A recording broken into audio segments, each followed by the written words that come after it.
Welcome to Women in Community. So this month we are talking about freedom in boundaries, and that is so exciting. I love boundaries. Yes. And I have a counseling practice, and so I speak with many women, and often they have issues with their husbands, right? Right. And so they wonder how they can get their husbands to help out more at home, or stop being glued to the screens, or take more initiative in their relationship. And so they're angry, they're frustrated, and they have feelings of despair and hopelessness, often. So what can they do?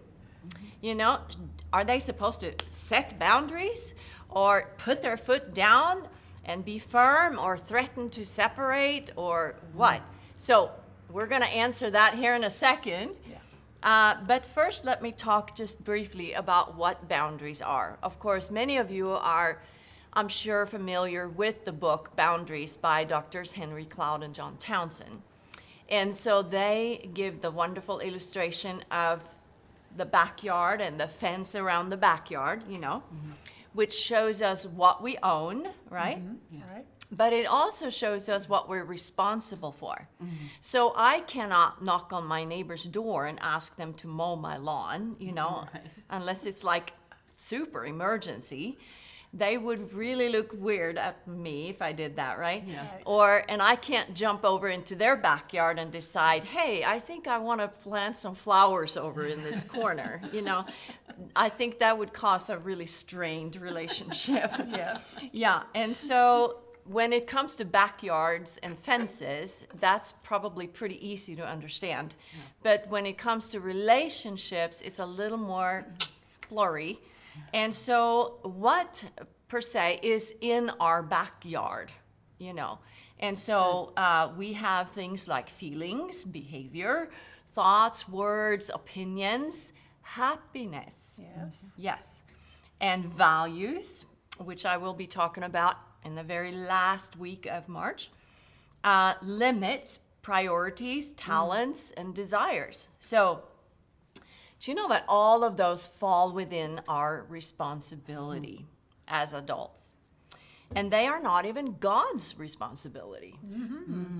Even though God, through the finished work, has made available a wonderful life for us, and also through the wisdom that he outlines in his word. Right? Right. Yes. But he doesn't automatically give us happiness, but he has made a way for us to be happy, for sure. Right. Yeah. So when we feel that things are not going our way, it's easy to not be honest with ourselves. And instead, begin to comply. We can comply. Yeah. We can blame, we can punish, we can manipulate, we can control, or simply avoid.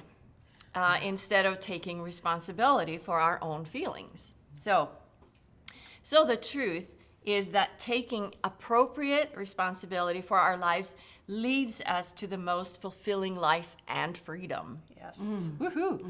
All right, so what can that wife do in our example? So she can become aware of her feelings of frustration. And if she's willing to go a little deeper, she can be aware of, the more vulnerable feelings behind that frustration, such as not feeling cared for, not feeling important, not feeling or being taken for granted, things like that. Sure. And so she can, in a perfect world, she can maybe sit down with her husband and share those feelings.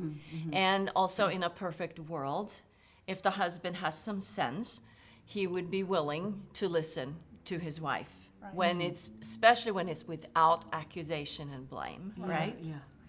And so these skills can be taught, and it starts with being willing to take responsibility for our own feelings and learn more about ourselves and even our spouse or our friend or family member, whoever we are dealing with. So should this spouse set a boundary? Yes, but she needs to do it out of a place where she's in tune with her own values. She needs to do that out of a place where she really cares about the relationship and she wants the best for her relationship. Yes. Does that make sense? Yeah. Yes. So when we set boundaries like that, we are actually doing the best, not just for ourselves, but for the person that we're setting boundaries with. Because it's not beneficial for anyone to act selfishly. It's not, that person then is not acting out of their authentic self. Does that make sense?